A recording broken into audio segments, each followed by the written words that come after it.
Rev it up and welcome to Cars Yeah, show number 1962. Be prepared to be inspired.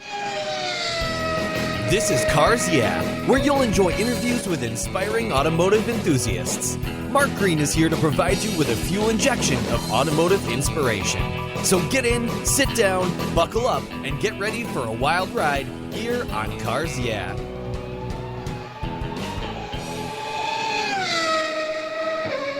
Hello, inspiring automotive enthusiasts, and welcome to Cars Yeah. Today I'm just a little north of my home in Gig Harbor in Cobble Hill, British Columbia. Beautiful part of Canada with a very special guest by the name of Cole Sorenson. Cole, welcome to Cars Yeah. Do you have any gear, and are you ready to release the clutch? Well, let's go, Mark. All right, we're going to have some fun. Now, before I give you a proper introduction and we dive into your world, what's one little thing that maybe most people don't know about you, Cole? I had a huge fear of public speaking. I absolutely hated it and used announcing and, the platform of podcasting and stuff like that to help get over my fear of public speaking. So now that's one fear ticked off the box now. Wow. Well, my hat's off to you because I've read things that public speaking scares some people more than death. And and I kind of get that, but when you do what you and I do every day, you get more and more used to it. So let me ask you this for anyone listening out there that might have this concern or this fear. What are a couple things that you did, like when you got in front of people, that helped you overcome that fear? I think just doing it more and more, it progressively kind of got rid of the nerves. I know when I first started announcing, I volunteered for a bunch of different other clubs as opposed to, just the racetrack announcing to try and do some PA work where there might not have been as many spectators. So you can kind of make your mistakes and not really care so much about putting yourself out there and getting just the reps up and constantly practicing with it.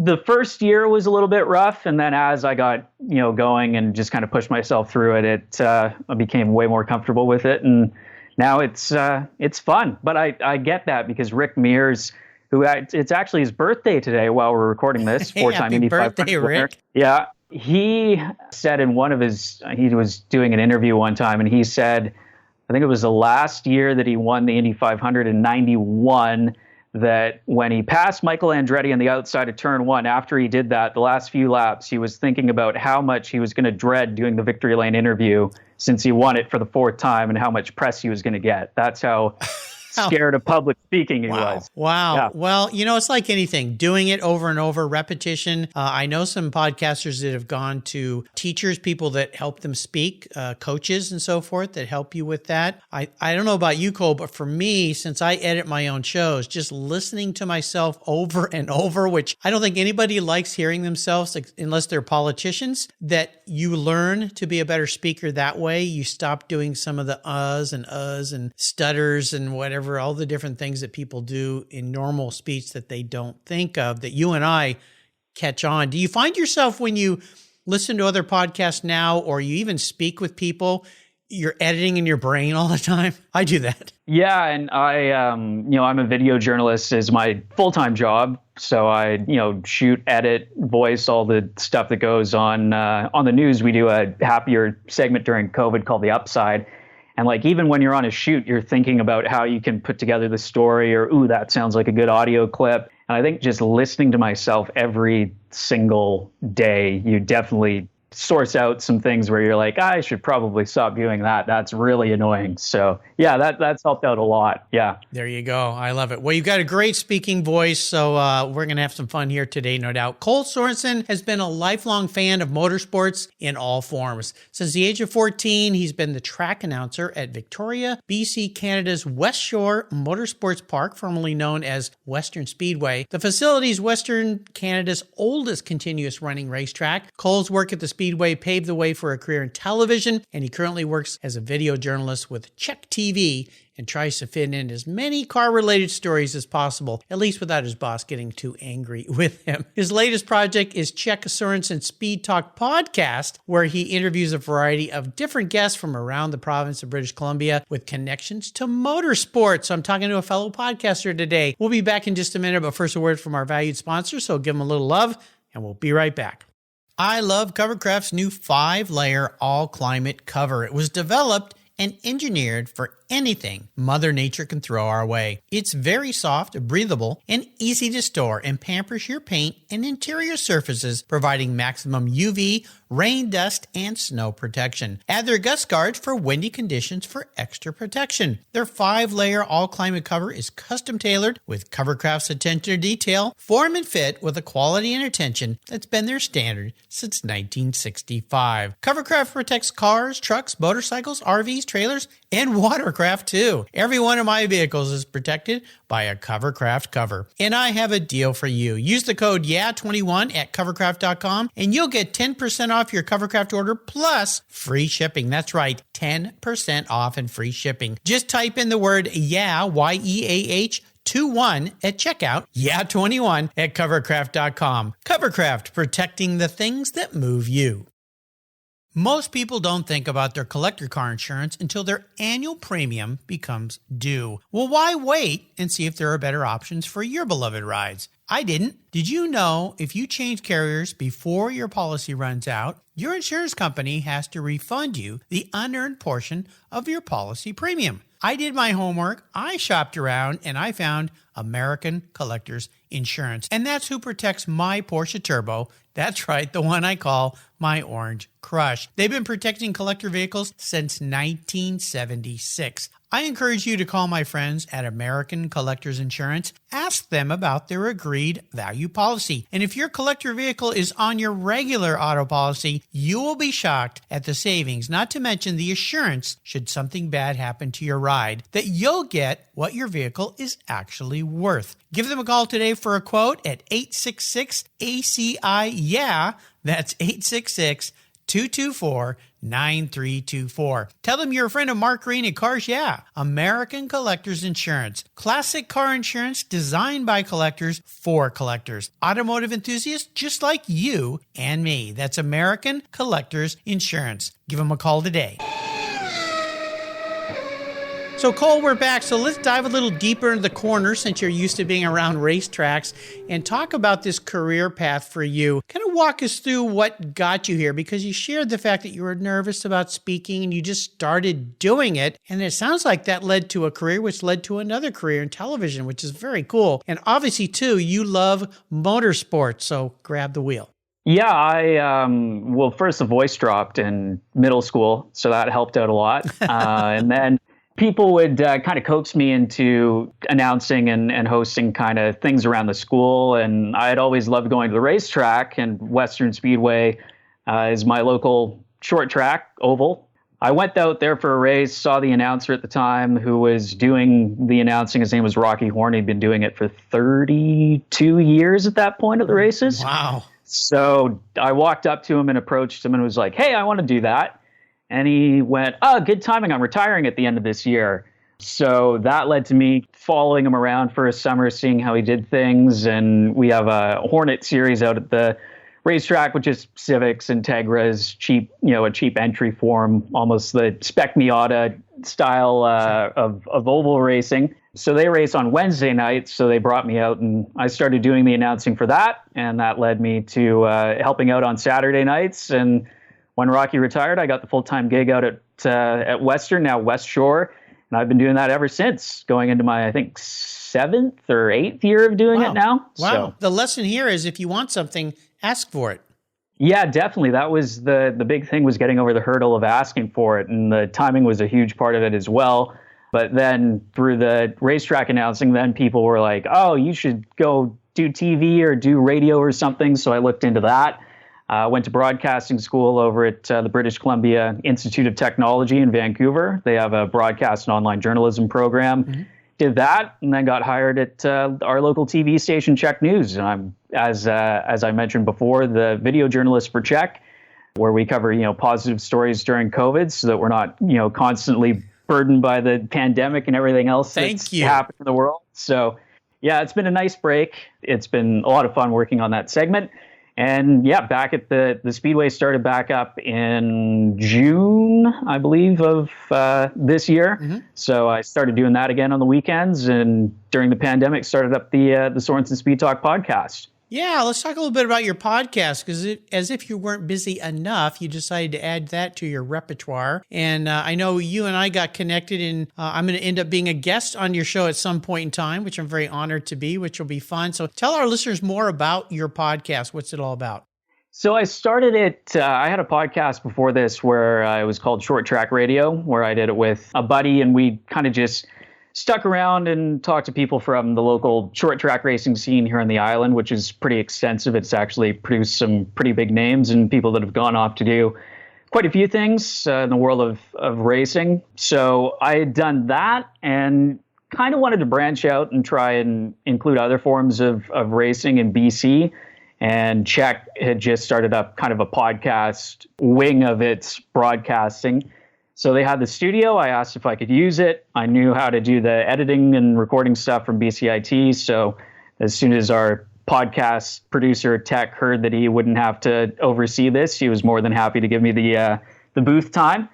And just started interviewing people from around BC, drag racing, oval track racing, road racing, custom car building, restorations. And I think we're up to 23 episodes since May. So I try and release one once every week or once every 2 weeks, whenever I can try and fit in some time in the schedule between the journalism stuff and now that the racetrack's not quite running during the winter, I do have a little bit more time with the podcast, so we're going to try and crank out a few more episodes. But we actually had a shared guest in Carlo Flores, actually. Carlo did the La Carrera Panamericana. Oh, so yeah, he's been one of our guests. Yeah, he's cool.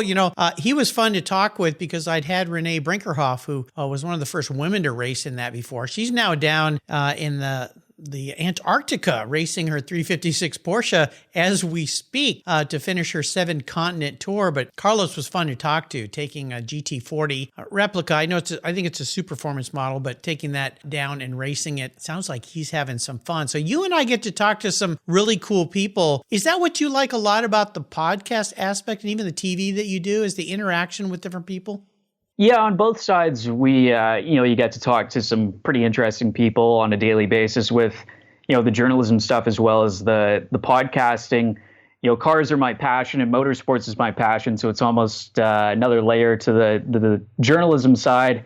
And the other thing is when you're on a TV shoot, you have about, 20 minutes, bash out your questions and have to run back and have it all together. But the podcast is a nice, more kind of long-form discussion where you can actually sit down and ask the questions that you want, and you don't really have a time crunch to get it done by. Now, where'd your passion for motorsports and automobiles come from?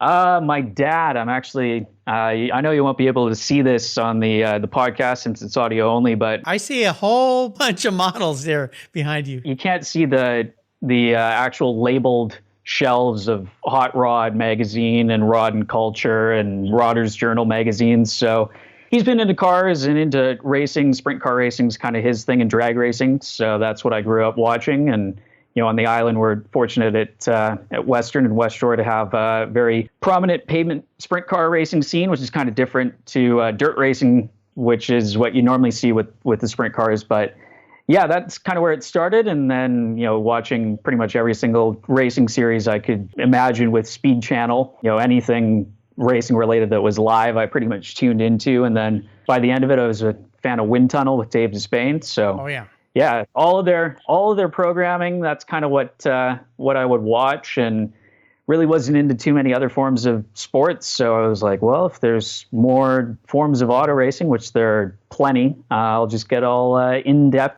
into those as I possibly can. And that's kind of what has led to this love of racing. Well, what's cool? You're a young guy. The fact that there are so many opportunities now for people like us who love motorsports, cars, whatever it is, to put ourselves out there in front of people in a relatively easy way between podcasting, YouTube, Instagram. And there's all these mediums that you can go out there and put yourself forward and be involved in the industry. And it just keeps growing, multiplying, and layering. If there's one of your favorite aspects of what you're doing right now in your career, what would it be? I think it is just a chance to get in the door and talk to the people that I've, wanted to chat with. even on our podcast, there have been some people that, I grew up watching them either race or heard about them race, and finally getting to hear some of the stories behind what was going on when I was watching them, out at the racetrack. There are a few guys. There's a guy called Glenn Braid that had a 66 Acadian Canso that ran at Mission Raceway Park, which a Canso is basically a Chevy Nova shell from the 60s with Pontiac running gear in it, made by Acadian up in Canada, a division of Pontiac. So I got to talk with him. That was one of the fastest street cars in the Northwest for a while. They had a series called Border Wars where they run up and down the West Coast and race with him. And through that episode, I got to talk with his arch rival in that Border Wars series called Don Murray, who had a 56 Corvette that used to be owned by the bass player for Bachman Turner Overdrive, Fred Turner. There's a band from my past. Yeah, so he got it off of him and painted it green, and he ran that thing deep into the 7-second range at 180 miles an hour on DOT tires in the early 2000s. So even before Hot Rod Drag Week or any of that kicked off.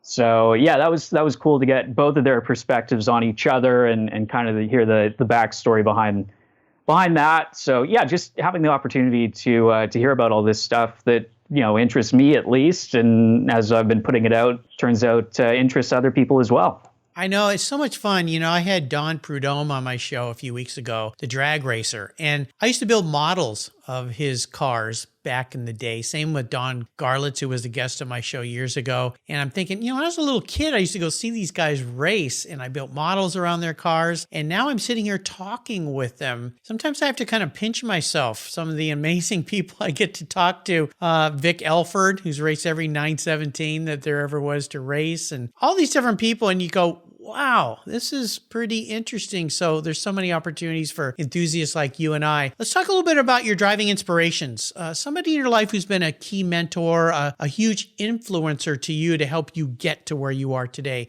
Who would that be? I think my dad, obviously, for paving the way for the love of cars. And probably the guy that helped me out a lot, gave me my break, was guy called George Wade, who was the general manager at Western. He's the one that wound up kind of hiring me and talking with Rocky and taking a chance on a 15-year-old as his track announcer for incredible. Yeah. For car racing in front of 3,000 to 4,000 people each weekend. So yeah. I don't think there's many people that would have been like, yeah, this sounds like a great idea. Let's give it to this kid. It's like throwing you to the deep end of the pool. Holy cow. Yeah. So that was my training was, Rocky would hand over the microphone and be like, I'm going to go talk to my friends and figure it out. This is the timing.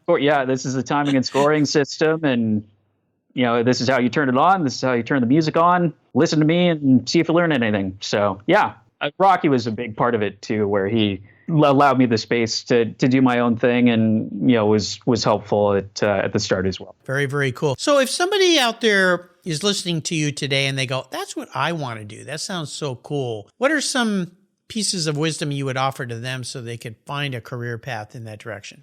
I think just try and take as many opportunities as you can. Don't really say no to anything. And if you're talking specifically broadcasting, the opportunities are really small. So, persistence is key. So, just getting your foot in the door and making connections with people and not burning any bridges is a huge part of it, because it's a very small industry, motorsports and broadcasting as well. Everybody kind of knows everybody or has a 6 degrees connection with someone. So just being there, being present, and making sure that people know who you are, because you can't really sit around languishing that you're not getting an opportunity when the person that could give you the opportunity has never heard of you, or you've never made the offer to, or extended the branch out to try and make that connection and let them know that you're there. I had a veteran, Lee Diffie, who, of course, has announced Formula One. One of my favorites. He's a great guy. He was a guest on the show. And he said very much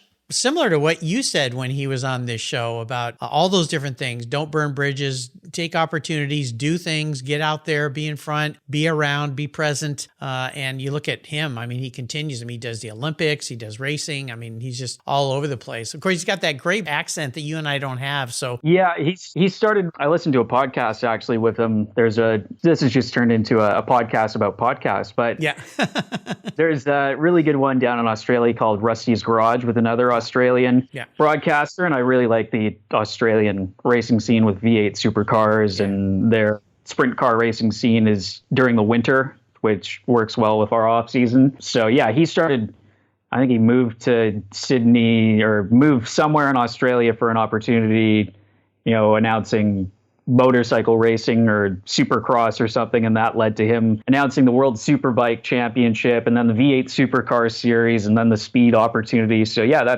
that's a pretty good indication of just being there and not being afraid to take opportunities that are handed to you. There you go. There's some great words of wisdom. Let's take another short break. We come back. I want to talk about a big challenge. So keep that thought in mind. Keep the seatbelts on. We'll be right back. Linkage. It's a new quarterly publication and website that covers the automotive market, driving, restoring, collecting, and discovering your passion for motor vehicles. Linkage is about experiences, opinions, and values. Linkage is an actual informed, reasoned opinion based on first-hand experiences. A talented Linkage team covers the automotive world, the people who share your passion and mine, smart, considered, rational, and experienced opinions, ones you can learn from and grow. That includes our passion that drives auctions and the collector car market. So come with me and join us on this journey. And be sure to use the code CARSYEAH when you subscribe, and they'll give you $10 off. Boom! Linkage, geared for the automotive life. Subscribe today at linkagemag.com. Did you know that Cars Yeah! is in the top 1% of all podcasts based on listenership, according to Libsyn, the premier RSS feed for podcasts in the United States? That's right. And Cars Yeah! is the only 5-day-a-week automotive-focused podcast for you to get your message into the ears of thousands of listeners daily from all over the world.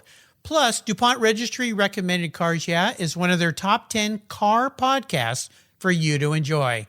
Cars Yeah! has experienced tremendous growth, plus your ads are evergreen, meaning they never go away. And more listeners find Cars Yeah! every day for their daily dose of automotive inspiration. Do you want to expose your brand to a highly targeted list of automotive enthusiasts in a very unique and very personal way? Well, I can help you. Contact me, Mark Green, at mark@carsyeah.com or through the website at carsyeah.com today to learn more.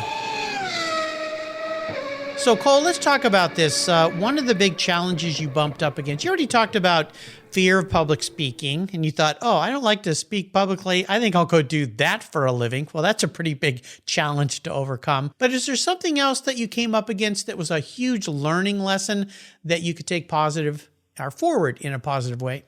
I'm actually still pretty shy. So that was a big thing, is getting out of my shell and just asking initial questions and trying to talk with people. I know all throughout, high school, I was kind of more on the quiet side. And then once I started doing the announcing stuff, that kind of helped me get out of my shell. So once I kind of shed that and learned to talk and interact with people, that was a huge thing to get over and a big part of helping me, get to where I currently am.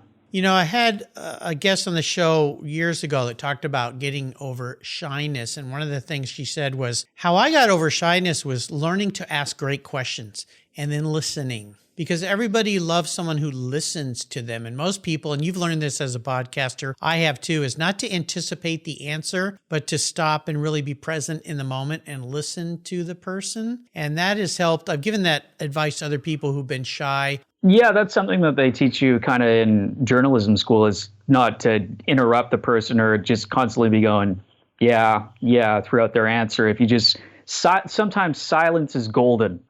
Sometimes the follow-up question as a result of their answer is 10 times better than your initial question. So really being in the moment and actually listening to the person as they're talking is a huge part of it, and not interrupting, because in an interview situation, if you're the interviewer, you're normally asking the interviewee because they're a whole heck of a lot more interesting than you are in that situation. No offense, Mark.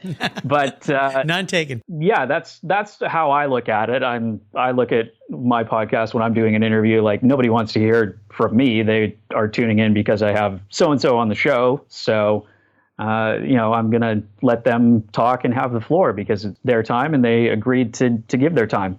That silence comment is another great one. And they teach you that when you're negotiating, especially in business, is to not respond sometimes. Or when somebody's speaking and they do that pause, don't say anything. And then that awkward pause will enable them sometimes to release more information than they really wanted to. So silence is certainly golden at times, right?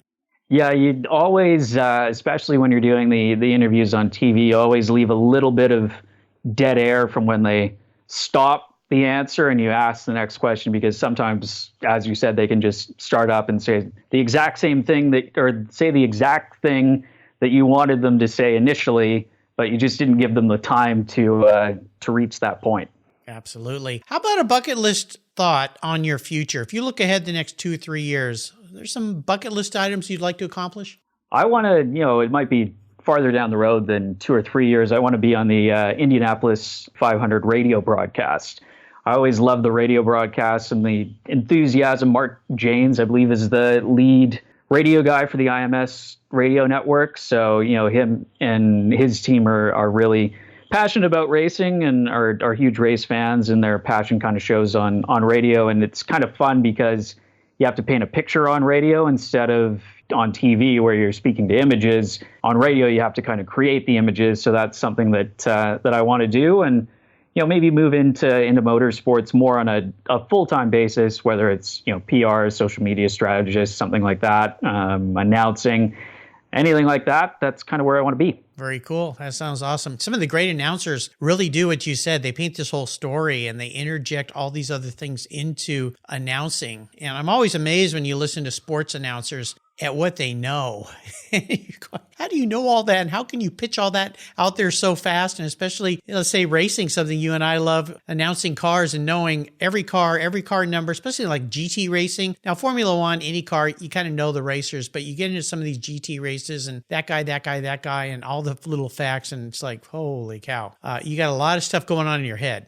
Yeah, I know, especially in IMSA, where multi-class racing, FIA World Endurance Championship, John Hindhaugh is the Radio Le Mans announcer, and sometimes I'm amazed that he can keep track of who's in what car when, at the Rolex 24, you have like 5 different drivers sometimes, and everybody's switching in and out. That's definitely a talent, and kind of thinking quickly is a huge thing. You almost have to think 1 or 2 steps ahead, even at like a short track racing level, of what's going to happen to make sure that you hit your speaking points at the right time. Yeah, it's a chess game. Let's talk about your passion for cars for a little bit. I would assume you have a passion for cars aside from motorsports. Is there a special vehicle in your life? And if so, maybe share a story about that ride.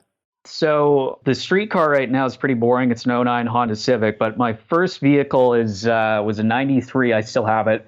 It's a 93 GMC Sierra 1500 single cab, and we put a Beltec lowering kit in it. It's just got the stock 305 in it, but that was my first vehicle that I got to drive, first vehicle that I had. And the one time I got to autocross it, which was something interesting, trying to get a mid-90s GMC pickup around an autocross course. But that was one of the highlights of that vehicle. And yeah. Interesting choice. Exactly. Yeah. But yeah, that was fun and getting to do that. And, my dad spent most of the winter in the garage while I was doing my school thing, trying to put the lowering kit in it. And I remember kind of bugging him, being like, so am I actually going to get to drive this my senior year, or is this just going to be the constant project truck? But we got it together, and it's been a lot of fun. I get a lot of comments from a lot of guys in their 60s and 70s wanting to buy it. But it's never been for sale as of yet. I don't think it will be for sale. And that's kind of the cool thing, is when people compliment you on your car and give you the thumbs up as you're driving around. That's what I've missed in the Civic. I forget that I'm not driving anything special and wonder why people aren't giving me the thumbs up. Yeah, maybe the other finger, but not the Yeah, thumb. yeah, maybe that once or twice. Yeah. There you go. Well, I'm going to crawl into your head and be your automotive psychologist here today. So sit back on the couch and think about this. If you were manifest as a vehicle, now this isn't what you want to be. This is the man you see in the mirror. What would you be, but more importantly, why? I think the thing you always get, especially with my voice and my outside appearance, even though I'm 22, everybody's like, you still look 16. Paul Newman had a Volkswagen Beetle with a GT40 engine in it as his sleeper car, and he would drive around. So I think that, because the reaction from people, especially when I first started announcing, when I'd open my mouth, was priceless, with all the pointing and looking up at the booth. So Volkswagen Beetle on the outside, hopefully GT40 not sounding too conceited or anything on the inside, just for the surprise factor. Well, yeah, kinda. That's for sure. Back in 96, I was in Germany, picked up a Porsche 911 and was on the Autobahn, and this guy came flying by in that wasn't a Jet, it was a GTI, but he was going mega fast. I'm like, what on earth? And in Germany, there's these little stopovers on the Autobahn. They're almost like little mini shopping centers. And he was in there. So we pulled in. I was with a friend and we stopped and went up and said, what's going on in this car? And he smiled. He had a 928 V8 engine in that thing. And it ended up getting featured in a magazine later. He had actually cut the car in half and widened it to fit the motor in there. And then while we were talking, he said, oh, you got to go over to the Black Forest and go to this place called the Rat House, where these guys are taking VW buses and bugs and putting 930 Porsche turbo engines in the back of them. So as you shared that concept, GT40 engine, I thought, okay, yeah, those are kind of fun. Sleepers. So I think that's fitting. Nice answer. Yeah, that was a fun thing. And I think that was a Paul Newman thing, because Jay Leno told that story. And Paul Newman was on the Tonight Show at one time, and he was talking about that, how people would pull up next to him in a Chevelle and be like, it's Paul Newman, look at that. And then he'd do a burnout in this Volkswagen Beetle and just lay a pat. And he had a Volvo, like a 90s Volvo station wagon, but he took one of the 90s, like a 5-liter out of a Mustang with a supercharger on it. Yep. And put it in the Volvo station wagon. And actually, there's a Comedians in Cars Getting Coffee episode with Jerry Seinfeld and David Letterman. Yep. And Paul Newman made one for him and one for David Letterman. So David Letterman's got this V8 powered Volvo station wagon. Yeah, that was the funny story with that. Was Letterman was like, yeah, so Newman phoned me up and was like, do you want to, I'm making this Volvo station wagon with a Ford Performance racing engine in it. Do you want one? He goes, yeah, sure. Yeah, of course, Paul Newman, anything you say. Yeah. And he goes, do you want a huffer on it? And he's like, sure. And he goes, you hung up the phone, and he was like, I had to go around the office and be like, what's a huffer? What's a huffer? I saw that episode. Yeah, that was a pretty cool story. Yeah, how cool is that? So I know what a huffer is. Any of you listeners know what a huffer is? Make a comment in the box below on the Cars Yeah website. Now, how about a great book that you've read? Is there one you'd like to share with the listeners today? There's one that I recently read, and it's actually kind of a Washington-based book. There's a guy called Myra Slovak. He raced unlimited hydroplanes. I think it's called A Race to Freedom is the title of the book. The guy that who's the director of the Hydroplane Museum, the Unlimited Hydroplane Museum in Kent, was the author of it. But Mira fled Czechoslovakia back when it was a communist country. He was a pilot, originally with the Air Force and then their airline. And he actually coordinated the hijacking of a DC-3 and flew to West Berlin or Frankfurt, I believe. He flew to West Germany at treetop level, so he wouldn't get picked up on radar and shot down by a MiG. And got political asylum. Wow. And then Bill Boeing Jr. heard about his story and hired him as his personal pilot. And then when Bill Boeing Jr., back in the 50s hydroplane craze days, when Bill Boeing Jr. Built a hydroplane called the Miss Wahoo, he got Myra to drive it, and then he went on and won multiple races, and then he wound up, before he called time on his career, winning the APBA Gold Cup, which is their Indy 500, and he won the Unlimited High Points Championship. And then he had a career as flying aerobatics around the world. Wow. He actually sometimes would race the hydroplane and then get ferried to an airport and do the air show during intermission at the hydroplane races. Oh my gosh. Wow. Just a really cool guy. And he won the first Reno Air Race as well. He flew a Grumman Bearcat sponsored by Smirnoff, owned by Bill Steed, the guy that started him back up. So he was involved in aerobatic flying, unlimited hydroplanes with no seatbelts back in the 50s and 60s, and air racing at 430 miles an hour around pylons. And sneaking out of communist countries. So, wow, amazing guy. Yeah, a lot of hydroplane stuff up here in the Northwest for many years. I know some guys up here have collections of old cars and have a couple of those old hydroplanes boats as well, which is very cool. I'm going to let you go on the ultimate drive today, Cole. You can pick any car.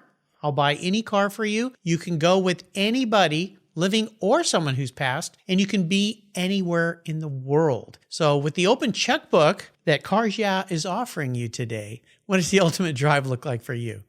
Right now, I'm going to get some brownie points here. Say the person I'm taking is my girlfriend. She'll like that. Smart man. Yeah, smart move. Thank you. Yeah. I'd take a Nissan GTR.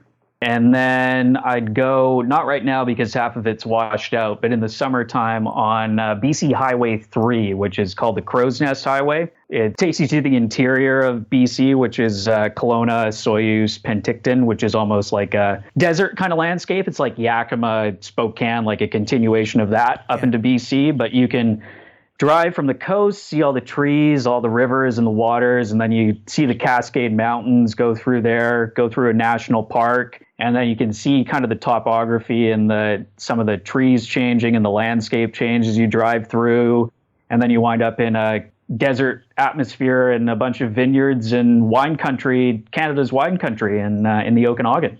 That sounds like a very nice drive. Very cool. Of course, like Nissan GTR, that'd be pretty cool to do as well. And you can even stop by the Area 27 Motorsports Park in Oliver, which was designed by Jacques Villeneuve. It's a 2.5 mile private members road course, which is outside of the little town of Oliver. And it's a pretty special track, kind of one of the hidden gem tracks in Canada. Do a couple laps there. Sounds like fun. Yeah. All right. Well, you've taken us on a fun ride today. And before I let you go, I wondered if you'd share some parting words of wisdom, inspiration, or success quote or mantra.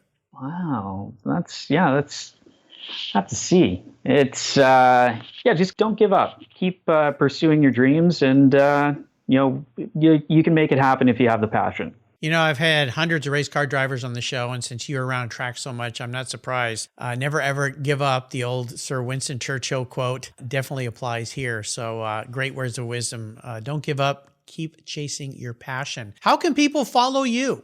If you look up Sorenson Speed Talk on Facebook, we have our Facebook page up where we post links to all the latest episodes, as well as some photos from each guest kind of past, so you can kind of visualize more what we're talking about. Also on Instagram at Sorenson Speed Talk, no apostrophe S in the Instagram handle. Same thing, we post photos just so that people can take a look at various people and again get that picture in their mind as they're listening. Go to checknews.ca/podcasts and you can hit the Sorenson Speed Talk logo and it'll give you links to all the different platforms that you can listen to on it. And unfortunately, this is going to be the last year for West Shore Motorsports Park coming up this year. It got sold to a development company. Uh-oh. So, if you guys are up on Vancouver Island and Victoria coming out to West Shore Motorsports Park for 2022, which will be the last year, I believe, the 68th or 69th season of racing there. And you can hear my voice greeting you as you show up and hopefully watch some great racing. There you go. So going to turn it into an industrial park or a neighborhood or something? Both. Yeah. Both. Unfortunately, they did give $2.5 million to relocate the track or help relocate the track. So I know that's going to be eaten up pretty quickly. So there's a group right now kind of looking for different alternatives, and we'll see what happens. But yeah. My guest last week was Michael Allen, who's writing a book on Ontario Motor Speedway, Paradise Lost. And that racetrack, which is really, I didn't know it was a copy of Indianapolis Motor Speedway, really, when it was built back in the day. And it was only around for 10 years, sadly. And then it disappeared. Now it's neighborhoods. So somebody's living on turn 3, in their little suburban house there. But this happens to a lot of racetracks as cities grow. And then what was once out in the middle of nowhere is now in the middle of somewhere. And people don't like the noise. So there we go. We're sadly losing another one. Yeah, that's it. Pretty much exactly what happened with West Shore. Just the city of Langford, which is a suburb of Victoria, kind of grew around it, and pretty much just the property value was so high that nobody from the racing world could really make a bid to save it, unfortunately. But yeah, Ontario Motor Speedway, as you mentioned, was a pretty cool place that was kind of ahead of its time, and it actually beat Indianapolis as the first place where an IndyCar did a 200-mile-an-hour lap, actually, which was kind of backfired in Indianapolis's favor, but your history. Very nice. Well, I want to do a shout out to a mutual friend, Gary Foster, who connected me with Cole today. So Gary, thank you. He's introduced me to a lot of great people. So really, really appreciate that. Cole, thanks for being so generous today with your time and your expertise and for sharing your history. This is fun talking to a fellow podcaster. Until you and I talk again, my friend, I'll see you down the road. Yeah, thanks, Mark. It's pleasure having I almost said pleasure having you on my show, but that'll come up later on. But pleasure being on your show, Mark. Thanks. Well, I can't wait for that day to come as well. And I'll let you listeners know when I'm going to be on Cole's show. Just watch me on social media and we'll make an announcement there. Thanks, Cole. You take care. Cars Yeah is proud to support our veterans, which is why I've teamed up with our nonprofit partner, Tech Force Foundation, through its Veterans at Work Military Transition Campaign. The tech shortage is very real, and our country needs skilled, qualified techs to keep our cars, trucks, airplanes, and fleets rolling. When so many vets build their skills in maintaining and servicing vehicles when deployed, TechForce helps transition those skills to jobs as professional technicians when they come home. Learn more about TechForce Foundation and its Veterans at Work Military Transition Fund at techforce.org today. Thank you so much for joining us on today's ride here at Cars Yeah. Drive on over to carsyeah.com to find show notes and inspiring automotive fun. Download your free copy of Filler Up, a fun book filled with gorgeous photographs of fuel filler fun, including quotes from more inspiring automotive enthusiasts. Download your copy today, and we'll see you next time on Cars Yeah.